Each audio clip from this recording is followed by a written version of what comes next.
करेगा उसके जीवन में धन धान्य आएगा, वह व्यक्ति बहुत अमीर होगा जो भगवान के चरणों से जुड़ा होगा। लेकिन एक बात बताएं, भगवान के भक्त को फिर भक्ति सच्ची हो जाने पर ना फिर धन से मोह रह नहीं जाता। कई बार आप लोग कहते हैं महाराज जी भक्त हमेशा गरीब क्यों होता है? कारण है सच्चे भक्त को धन से मोह होता ही नहीं, इसलिए वो बेचारा गरीब रहता, उसे चाहिए ही नहीं होता ना। सच्चा भक्त तो धन से मोह रखता ही नहीं है, इसलिए वो गरीब होता है। ऐसा नहीं है कि भक्त गरीब होता, ना जी।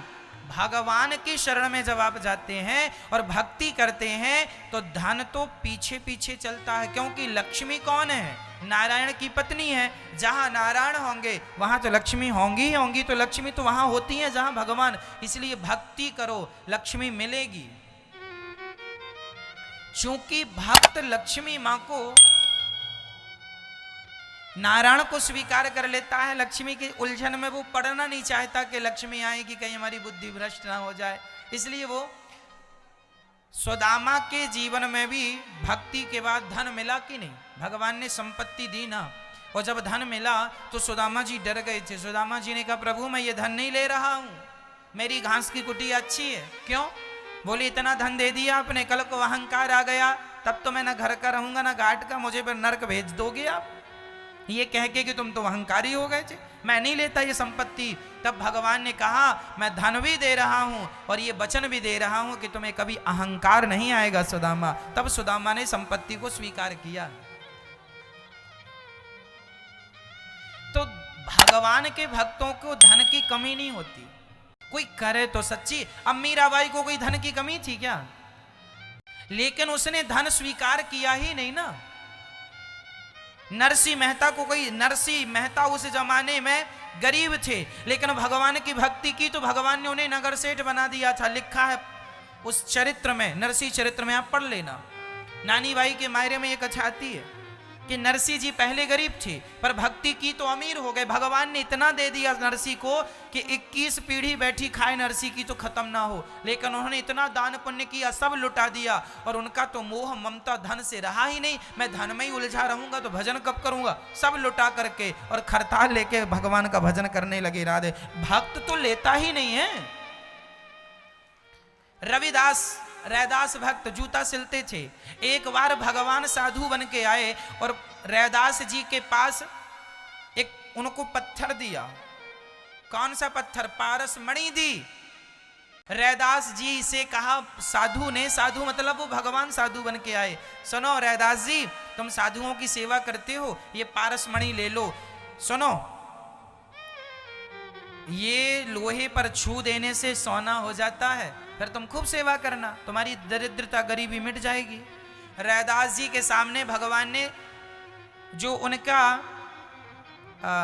जूता रख कर वो कील ठोकने का एक उनका औजार होता ना लोहे का, भगवान ने उसको छुपा दिया लोहे को, अब वो सोना हो गया। अब रविदास जी रैदास जी रोने लगे, हे भगवान मैं तो गरीब था ही, आपने और गरीब कर दिया। भगवान ने कहा मैंने कहां गरीब कर दिया? बोले रविदास जी ने कहा कि आपने मेरा जूता जिस पर रखता हूं उसको तुमने सोने का बना दिया। अब कोई सोने पर रख के थोड़ी जूता सिलूंगा, मुझे से यमन गंगा जी में बहाना पड़ेगा, फिर कहां सिलाऊं खरीद के? भगवान बोले सोना बेच के जितना पैसा चाहिए ले लेना। रविदास जी ने कहा कि सुनो प्रभु, मैं जो जूते सिलकर काम करके जो पैसा कमाता हूं उसी से अपना गुजारा करूंगा, मैं ये तुम्हारे मणि वड़ी के चक्कर में नहीं पड़ता, जितना मिल रहा है अच्छा है। भगवान ने जिद की, ना जी रैदास जी तुम्हें ये पारस मणि लेनी पड़ेगी। तो रैदास जी ने कहा एक काम करो, मेरी झोपड़ी के ऊपर वो जगह तुम्हें जहां मिले खोस दो मीन्स रख दो, वहां रख दो। चले गए भगवान। एक साल बाद भगवान फिर आए, अरे रविदास जी तुम तो, रैदास जी फिर तुम वही जूता सिल रहे हो, तुम तो मणि दिया था मैंने, कितना सोना बन जाता, तुम लखपति करोड़पति बन जाते। रैदास जी ने कहा आपने हमें कुछ दिया था? कब दिया था? पिछले साल। कहां रखा था? वहां। तो रैदास जी ने कहा जहां रखा था देख लो। भगवान ने हाथ डाला तो वहां उनकी पारस मणि ज्यों की त्यों रखी थी, साल भर से छुआ नहीं। भगवान का सच्चा भक्त तो भगवान से मतलब रखता है। धन बहुत आता है उसके जीवन में, पर वही परवाह नहीं करता। इसलिए ये कहने में आता है कि भक्त गरीब होता, गरीब नहीं होता, सच्चा भक्त स्वीकार ही नहीं करता ना। इसलिए रैदास जी के जीवन में पारसमणि मिली थी, भगवान ने दी, नहीं ली उनने। इसके बाद बहुत जिद करने पर फिर उन्हें 2 सोने के सिक्के रोज देते थे भगवान, उनके ठाकुर जी से रोज प्रकट होते थे, उससे फिर वो साधु सेवा करते थे। वो भी भगवान के जिद करने पर वो पूरा पैसा वो सेवा में लगाते थे, अपने लिए रोटी उस पैसे से नहीं खरीदते थे, जूता सिल के जो कमाते थे उसी से अपनी रोटियां खाते थे। भक्त लेता ही नहीं, भगवान दे दे के परेशान है।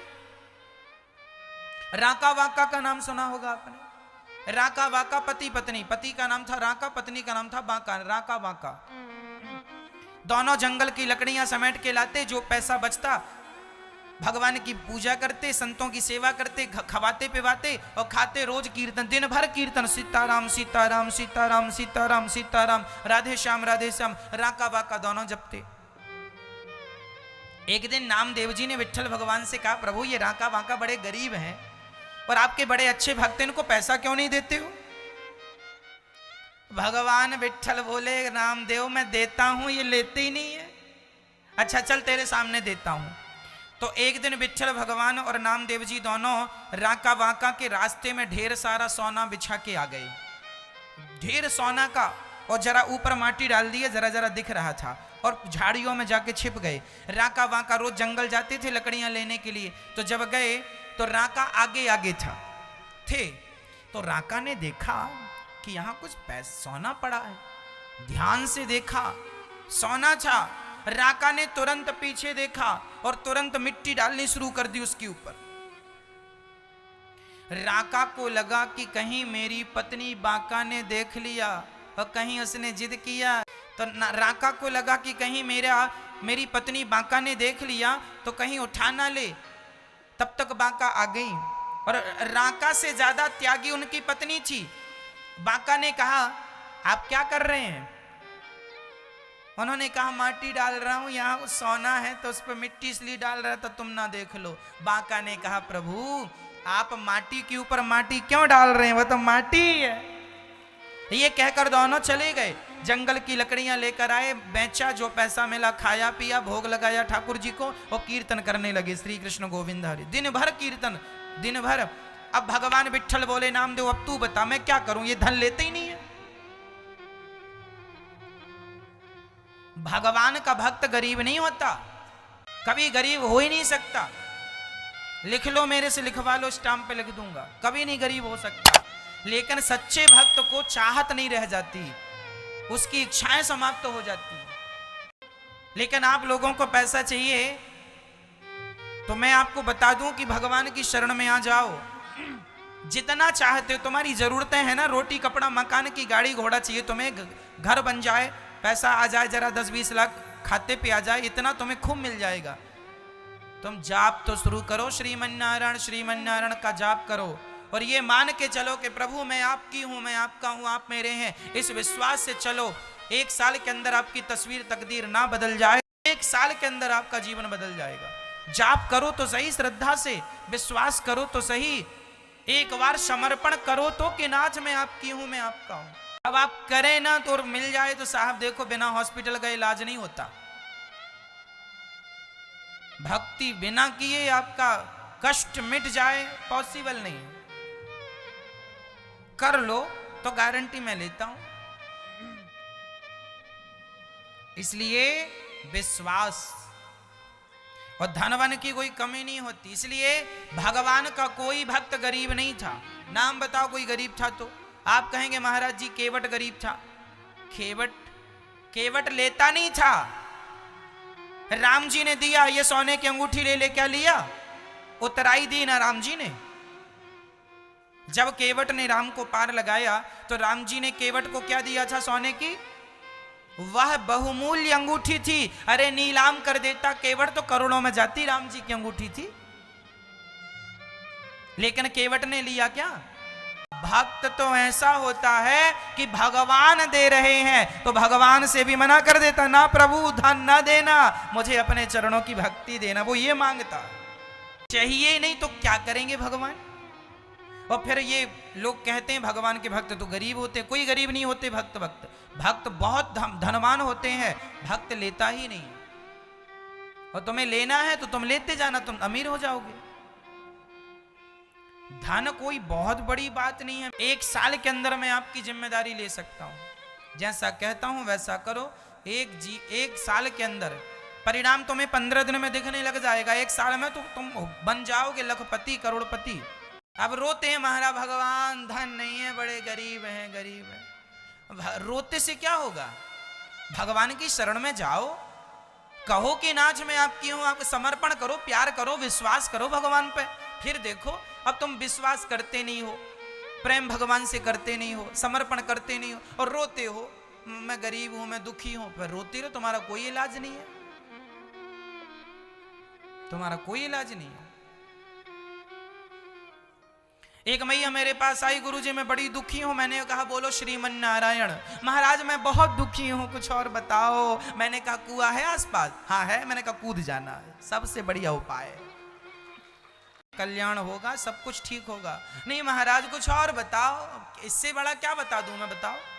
मेरे को तो इतनी पता है श्रीमन नारायण भगवान से बड़ा क्या है। फिर भगवान से बड़ा कुछ हो तो फिर मैं आपको बताऊं, इससे भी ऊपर कुछ है क्या? सबसे ऊपर यही है भाई। हमारे देश में तो देखो सरपंच होता है, पार्षद होता है, विधायक होता है, सांसद होता है, मंत्री होते हैं, प्रधानमंत्री होते हैं, राष्ट्रपति होते हैं। राष्ट्रपति से भी ऊपर कुछ होता है?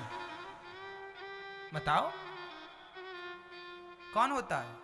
राष्ट्रपति होते हैं। जैसे सबसे श्रेष्ठ हमारे देश के संविधान में राष्ट्रपति होता है, उसी प्रकार धरती के संविधान में सबसे श्रेष्ठ भगवान होते हैं। उनसे श्रेष्ठ कुछ नहीं होता। उनका नाम जपो, अपने आप दुख चला जाएगा। अब महाराज जी दुख दूर कर दो, कैसे कर दें?